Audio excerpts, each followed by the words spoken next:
자, 매일 살펴보는 러시아 스푸트니크 우유 관련주예요. 제가 이 러시아 스푸트니크 우유 관련주 거의 매일 찍죠. 그리고 이제 이 동영상 유튜브를 시작하게 된 계기가 몇 번 말씀드렸지만 스푸트니크 V, HLB 생명과학, HLB 등 HLB 그룹주를 찍기 시작하면서 시작이 됐는데 중간에 기사들을 계속 챙겨드리고 또 동영상 설명란에 링크 걸어드릴 테니까 꼼꼼히 챙겨보시고요. 중간중간에 이제 제가 뉴스를 계속 하루하루 매일 챙겨보다 보니까 예전부터 이런 얘기가 자꾸 나오죠. 러시아 스푸트니크 V 백신 가을께 WHA 및 승인 기대. 이 기대감으로 전부 다 지금 많은 분들이 스푸트니크 V 관련해서 기대를 갖고 있고 저도 그렇습니다. 그러니까 이 스푸트니크 얘기 나온 지가 한참 됐기 때문에 7월 초부터 나온 얘기죠. 이게 원래는 6월 달에 승인 날려나 7월 달에 승인 날려나 그러다 갑자기 9월 달로 미뤄진 거죠. 8월 달에 나게 돼 있어도 주가가 좋게 반응했다. 지지부진을 다시 밀리고. 자, 이렇게 되어 있습니다. 바이오 약품 CMO 바이넥스. 이 바이넥스가 이 주가가 지금 약간 좀 지지부진하죠. 중요한 자리를 깨고 내려왔는데 이 스푸트니크 V 상업 생산 현실화 가능성. 사실 스푸트니크 V에서 상업 생산 현실화 가능성이 아니라 현실화되고 있죠.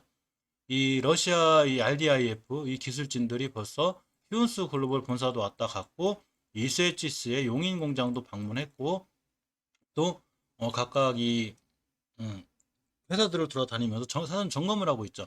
프레스 바이오 파마 공장도 들어가서 점검을 하고 왔습니다. 이 얘기는 생산하겠다는 얘기죠. 지금 스푸트니크 V가 굉장히 많이 쓰죠.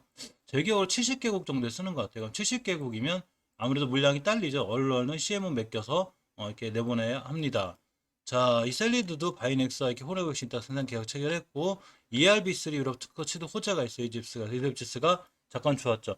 이런 거에 대한 모든 종목들은 다른 것보다는 전부 다 메인은 결국 스푸트니크 V의 이 WHO나 EMA 승인이에요. 이 승인이 나면 뭐가 좋냐면 일단 각국에서 WHO의 승인이 났다는 자체가 제약 약품을 믿는다는 얘기죠.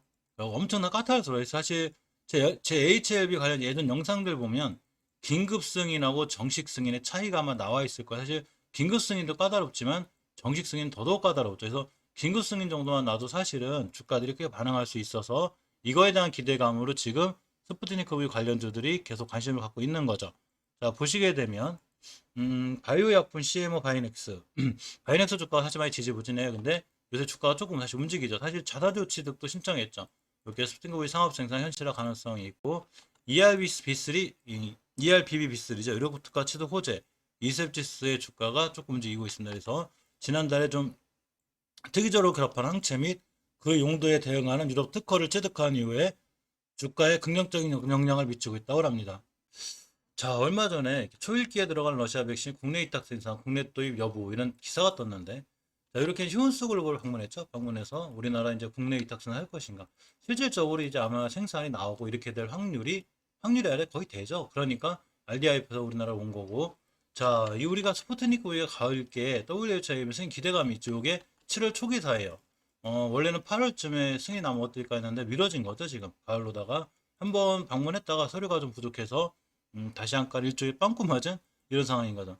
그렇기 때문에 스푸트니크 관련들이 아주 강하진 않아요. 강하진 않은데 자, 더 이상 크게 밀리지는 않고 어느 정도는 조금 자리를 잡아가지 않나 하는 이런 생각이 듭니다. 자, 먼저 휴메딕스를 보면 일봉에서 완벽하게 박스권에 있다고 했죠. 지금 아직도 박스권 하단 상단 가지 못하고 있어요. 제가 매일 챙겨보기 때문에 잘 알고 있는데 이렇게 박스권 하단이죠. 여기가. 자, 32,300원 가면 4만원, 32,300원 4만원이기 때문에 아직 박스권 하단도 크게 이탈하지 않았고 그렇다고 상단도 가지 않았어요.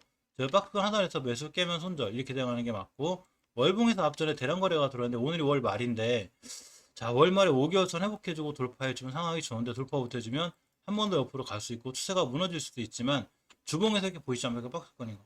이 박스권만 일단 이탈하지 않으면 돼요. 그럼 추세가 유지가 되고 아무래도 WH나 EMA 관련해서 눈치 보기를 하고 있는 확률이 있습니다.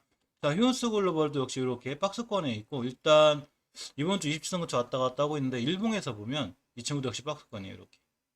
여기 하단만 이탈하지 않으면 돼요. 여기부터 여기까지죠. 하단 이탈하지 않는 선상에서 대응하는 게 맞고 아직 크게 위험하거나 그런 상황은 아닙니다.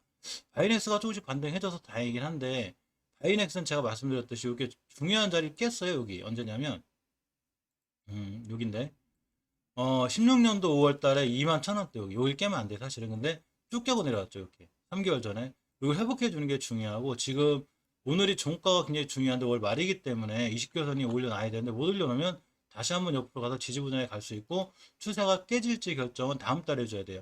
5개월선, 20개월선을 깨는 걸 데드 크로스라고 그러죠. 뚫어주는 거 골든 크로스. 골든 크로스가 생겨야 좋고 데드 크로스가 생겨 추세가 깨지는 거기 때문에 아직은 다음 달까지 지켜봐야 되는데 WH나 EMA 승인 우리나라에서 스푸트니크 V 백신 생산으로 인한 효과가 있다면 추세를 턴내줄 확률이 조금 있습니다. 자, 이수앱 지수는 예전에 지켜줘야 될 때는 잘 지켜줬다고 그랬죠. 이 친구 월봉에서 보면 굉장히 중요한 자리가 하나가 있는데 이렇게가 됩니다. 이 자리. 산처럼 생긴 뾰족한 부분 여기 몇 번 말씀드렸죠. 이 자리 깨게 되면 추세가 깨게 되는데 이번 달에 잘 지켜졌고 이번 달에 5개선 회복 못해주면 다시 한번 옆으로 가서 음봉으로 또 지지분야에 갈 수 있는 상황이 되고 만약에 다음 달이라도 정말로 EMA WH 승인이 가시화권된다면 우리가 하지 말라고 해도 자기가 알아서 5개선 돌파해주고 나갈 거예요. 주봉에서 보시면 일단 추세는 턴을 해놨죠. 우리 추세 턴했어. 우리 기대감 있어. 그러면서 5선 이해 했기 때문에 이번 주에 20선 돌파해서 나간다? 그럼 반드시 좋은 일이 있습니다. 개인은 모든 정보가 제일 느리다고 그랬죠. 개인은 정보가 제일 느리기 때문에 모든 좋은 뉴스나 좋은 정보는 세력들이 알고 있고 이 주식을 움직이는 주인들이 알고 있죠. 그렇기 때문에 우리가 하지 말라고 해도 상황이 좋으면 자기들이 알아서 추세를 턴해놓기 때문에 그 상황에 맞춰서 주식을 매수 매도하면 됩니다. 프레스바이오 파마나 로직스는 제가 항상 이게 박스권에 갇혀있다고 그랬죠. 이 친구. 주봉에서 보면 완바닥, 두바닥, 쓰리바닥이고 좀 딱 중간에 있어요. 이렇게 보면. 로직스 같은 경우 일봉에서 아까 박스권이 이렇게 되게 신기해요. 이렇게 이제 13,000원대 가면 16,000원. 13,000원대가 16,000원에 중간에 있죠. 만약에 이 친구 깨져서 13,000원대 매수. 이제 깨면 물론 바로 손절하면 되겠지만 깨지 않으면 다시 16,000원. 여기까지 왔다 갔다 할 수 있어요. 지금 박스권에 갇혀 있다는 얘기는 많은 게 결정이 안 돼 있다는 얘기예요. 어느 방향 흐를지 하지만 그렇다 우하향도 아니고 우상향도 아닌 전형적인 박스권 상황에 있습니다. 자, 프레스바이오 파마는 박스권 맞고 떨어졌죠. 이렇게 보면. 자, 프레스바이오 파마 같은 경우에 이렇게 27,000원 가면 33,000원, 27,000원 가면 33,000원, 35,000원, 27,000원 가면 33,000원. 또 왔죠. 근데 박스권 상단 맞고 또 떨어지죠. 그러면 다시 박스권 하단에 올 수 있어요. 만약에 오면 땡큐하고 매수 깨면 손절. 만약에 분할로 쭉 모아가면 박스권 탈출할 때 큰 수익을 날 수 있고 하반기에 무조건 스푸트니크 V 생산한다고 봐야죠. 뭐 RDIF 기술진들이 비싼 비행기 값 내면서 여기 왔을 때는 사전 점검도 하고 했을 때는 우리 거들을 잘 만들 수 있겠지. 이렇게 확인하러 온 거니까 생산에 대한 기대감은 무조건 있습니다. 자, 관계사인 바이젠세가 다 대박을 터뜨리고 좋은 호재가 있음에도 불구하고 밀리고 있죠. 최초에 5개월선 깼을 때 제가 추세가 깨졌다 그랬죠. 이때가 좀 위험한데 저번 달에 저점도 깨물어서 일단 상황은 조금 위험해졌어요. 그래서 20개월선까지 이제 밀릴 수 있는 확률이 열려있다는 얘기죠. 주식이 하방으로 열려있네? 이거 이런 걸 얘기하는 거예요. 근데 주봉에서 보시면 이 추세를 유지해줘야 되는 20선 일단 깼고 지금 60선 근처에 있죠. 이렇게. 요거 깨면 아주 위험해져요. 좀 간신히 지켜주고 있는 게 다행이고 일봉에서 보면 이전 저점인 16,000원대 요걸 기준으로 대응하시면 돼요. 즉 불영제약 같은 경우는 16,000원대를 단기바닥으로 보고 이거 깨면 아주 위험해지니까 요즘 대응해야 되고 깨지 않으면 매수 홀딩하는 게 맞습니다.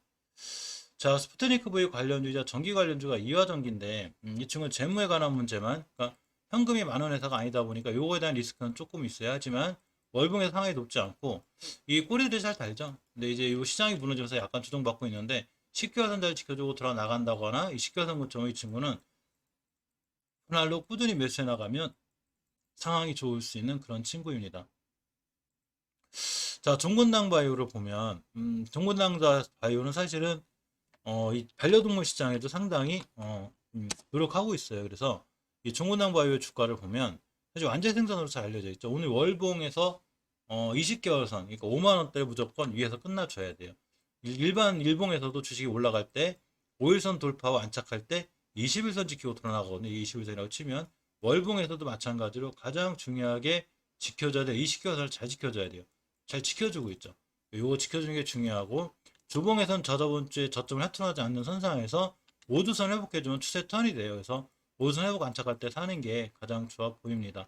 자, 일봉에서는 이제 차저점이 46,500원대를 기준 대응하면 되고 아직 21선도 회복 못 시켜줬기 때문에 완벽하게 추세가 턴이 됐다고 보긴 힘든데 요게 이제 MACD 오실레이터인데 크게 매도세가 없죠. 아직은 매도세가 없어서 아마 주가가 반전해서 돌아나가지 않을까 생각해 봅니다. 오늘 스푸트니크 V 관련주 중에서는 그나마 제테마가 좀 강한데 이번에 들어왔죠. 제테마 이렇게 하면 박스권이에요. 여기부터 자, 주식 박스권 하단을 찾는 게 제일 중요한데 이렇게 돼 있죠. 예전에도 이렇게 이때가 3만원대 가면 4만원대 쭉 조정받다가 3만원대 가면 4만원대 3만원대 가면 4만원대 이번에도 역시 3만원대가 왔기 때문에 돌아나오죠. 4만원대가 한게 있어요. 거꾸로 3만원대 깨면 반드시 손절해줘야 되고 왜 그냥 월봉에서 위치가 높기 때문에 그래요. 예전에서 10배 갔죠. 그러니까 15배, 20배를 못 간다는 게 높기 때문에 반드시 조심해줘야 되는 부분이 있지만 일단은 박스권 하단을 딛고 잘 이어나고 있습니다. 각각 수급 변화 잠깐 볼게요. 투자자매의 동향을 보면 제트모 같은 경우 장중에 잡히진 않지만 8월달 한 달 기준으로 쭉 훑어볼게요. 자, 제트만 한 달에 일단은 외국인이 좀 편향되고 거래량이 크게 있진 않죠. 종건당 바이오는 외국인이 8월달 한 달은 좀 모아놓은 상태고 징크스는 아니고 이화전기도 전체적으로 보면 지금 들어와 있는데 오늘 매도세 때문에 조금 봐야 할 듯 싶습니다. 페이지와이 파마 같은 경우에는 많이 모았죠. 8월달 한 달 내에 외국인이 많이 모은 상황이고 자, 이 보령제약을 보면 보령제약도 한 달 내에 많이 모아놓은 상태죠. 주식 밀려 있어도 좀 저점에 사는 이런 전략 뭐 이런 걸 취하지 않나 싶어요. 자, 프레드와이 파마나 로직스 같은 경우 전부 다 외국인들이 잘 모아놓고 있고 자, 이셉지스는 많이 좀 빠져나간 형태. 자, 8월 한 달 내내 수급은 뭐 어떤 종목 외국인이 많이 사고 어떤 좀 팔긴 했지만 그렇게 한 달 정도가 다 말해주진 않아요. 저러다가 갑자기 하루 하나 들어오면 그만이죠. 그러니까 좀 참고 정도만 하는데 어쨌거나 스푸트니크 관련주들이 거의 지금은 많이 바닥권을 왔다는 얘기죠. 이제 밀릴 때도 더 없을 것 같아요. 제 생각에. 그래서 돌아가줄 때도 됐는데 결국은 9월, 10월에 EMA, WH 승인이 역시 좀 관건이 되고 이런 게 나기 전에 주봉에서 오선 회복해 주니까 이거 관련해서 매일 제가 챙겨드리고 있어서 아마 추세 턴이나 이렇게 됐을 때 우리가 조금 더 발견하기 쉬울 상황이 될 수 있어요. 주식은 매일 꾸준히 살펴보는 게 좋아요. 매일 꾸준히 보다가 이때쯤에 사야 되겠다. 즉 주식을 내동매매하는 게 아니라 준비를 하고 사는 거기 때문에 큰 손해를 보지 않고 잘 진입할 수가 있습니다.